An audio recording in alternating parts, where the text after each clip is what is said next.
বরিশালে ডায়রিয়ার বিস্তারের মধ্যেই হাসপাতালগুলোতে ডেঙ্গু ও ঠান্ডাজনিত রোগীর সংখ্যাও বাড়ছে। তাপমাত্রার পারদ স্বাভাবিকের উপরে থাকলেও এখনও বরিশালের সরকারি হাসপাতালগুলোতে ঠান্ডাজনিত রোগীর আগমন বন্ধ হয়নি। আর বছরের প্রথম 2 মাসে শীতকালীন ডায়রিয়ায় আক্রান্ত হয়েও প্রায় 10,500 নারী, পুরুষ ও শিশু হাসপাতালগুলোতে ভর্তি হয়েছেন। এমনকি স্বাভাবিকের বেশি তাপমাত্রায়ও ডেঙ্গু নির্মূল হয়নি। প্রায় 9,000 নারী, পুরুষ ও শিশু ডেঙ্গু নিয়ে ভর্তিসহ 64 জনের মৃত্যুর মধ্য দিয়ে 2024-এর বিদায়ের পরে গত 2 মাসে বরিশালের সরকারি হাসপাতালগুলোতে আরও প্রায় 300 ডেঙ্গু রোগী ভর্তি হয়েছেন। এখনও গড়ে প্রতিদিন অন্তত 10 জন ডেঙ্গু রোগী সরকারি হাসপাতালগুলোতে চিকিৎসাধীন থাকছেন।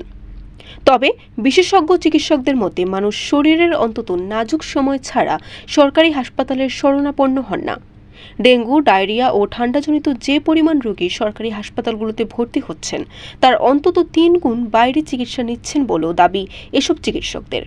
ফলে প্রকৃতপক্ষে কত মানুষ এসব রোগে আক্রান্ত হচ্ছেন তার সঠিক পরিসংখ্যান বের করা দুরূহ।